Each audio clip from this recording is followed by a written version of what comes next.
At Farsight, our research into many topics relating to ancient texts suggests that the stories mentioned in ancient texts tend not to be random stories told by prophets wrapped up in mystical experiences. Rather, the stories tend to represent real events that happened in the past, and ancient peoples needed to find a way to remember those events in ways that made sense to them.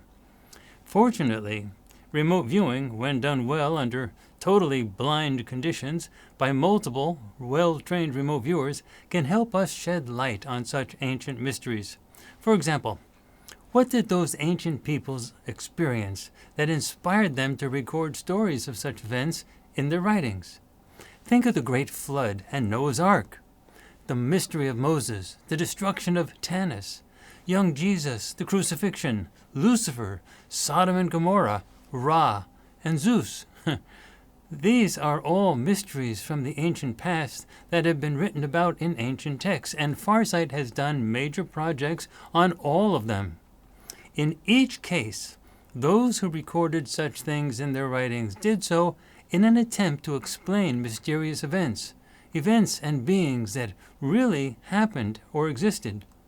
Well, there is a great mystery involving the Seraphim, and we want to use remote viewing to discover the truth behind the legends. As it turns out, the Seraphim actually existed, and their true story is one of the greatest mysteries ever told. And as you will soon see, the reality of the Seraphim is nothing like what most people think about when they hear the term Seraphim. And the reality of the Seraphim is not pretty. I am Courtney Brown, Director of Farsight, where we study the perceptual process known as remote viewing. Remote viewing is a mental process that is done using highly structured methodologies that are derived from those developed by the United States military and used for espionage purposes. But Farsight is civilian, and we use remote viewing for scientific experiments and for exploration. This new project conducted at Farsight employs remote viewers who are among the most experienced and highly trained viewers existing today. The remote viewers all describe much the same thing, all corroborating reports, and it is worth emphasizing that the remote viewing was done totally blind, and none of the remote viewers communicated with one another about the project during the data collection phase. Even their final presentations were recorded on video with no one else in the room. This is not science fiction, told through riveting remote viewing conducted under clean, defensible, scientific conditions. This is as real as it gets. Now, the Seraphim are mentioned in the Old Testament Bible in two prominent places: Numbers chapter 21, verses 6 through 9, and Isaiah chapter 6, verses 1 through 7. But the Bible is not the only place where seraphim are referenced. Most people today think of seraphim as positive creatures, potentially higher in celestial rank than angels. But that is a more recent interpretation. So let's take this apart. The word seraphim is plural, while the singular is seraph.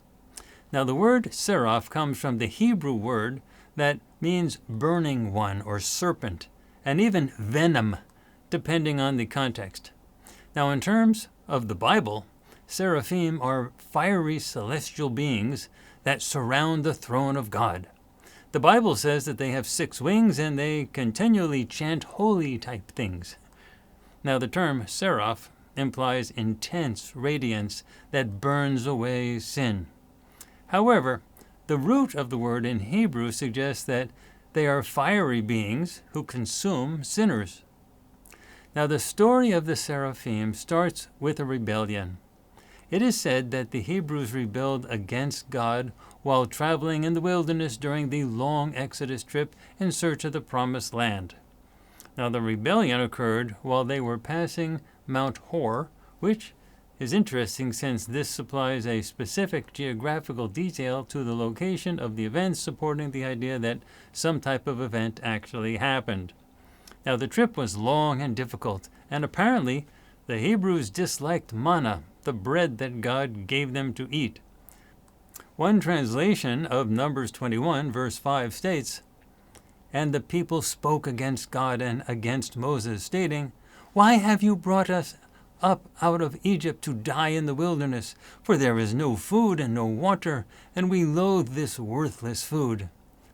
So they rebelled, and God apparently did not like the rebellion and their rejection of the food that he supplied, and he punished them by sending fiery serpents to bite them.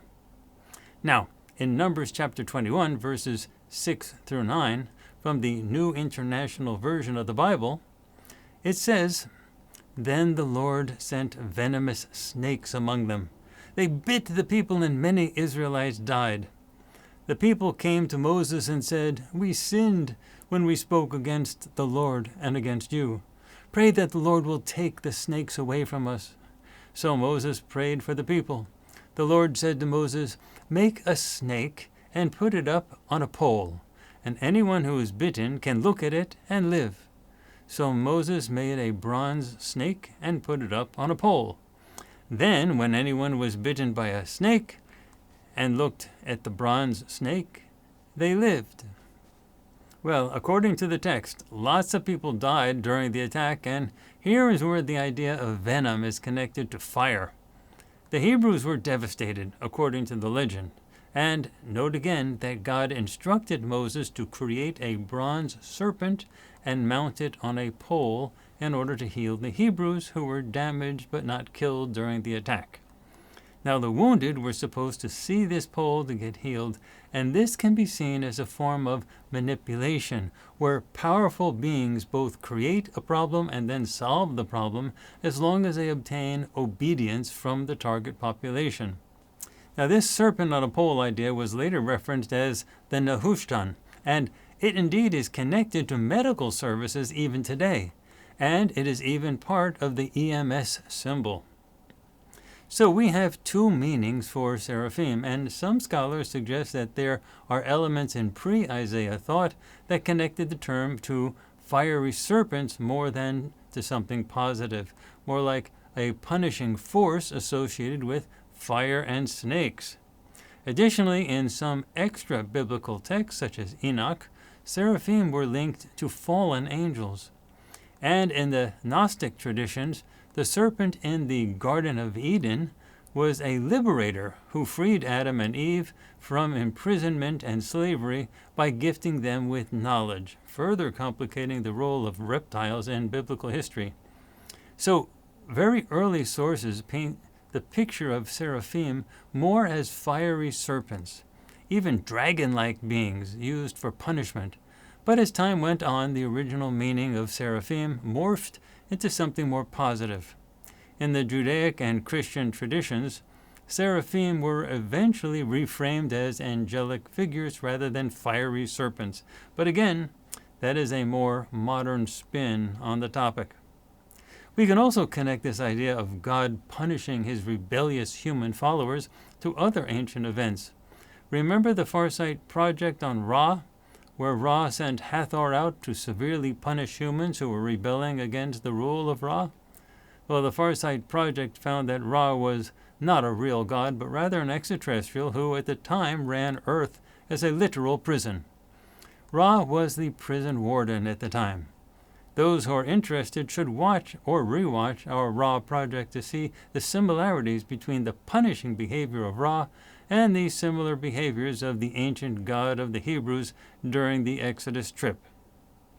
Now, all remote viewing projects have a target. Obviously, our remote viewers do not know what the target is when they do their sessions, but you need to know what the target is when you watch them describe their perceptions.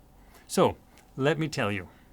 For this project, the target goal is to observe the original beings described in ancient biblical texts as seraphim. That's in Isaiah 6, verse 1 through 7, and Numbers 21, verse 6 through 9. Now, this target has one focus.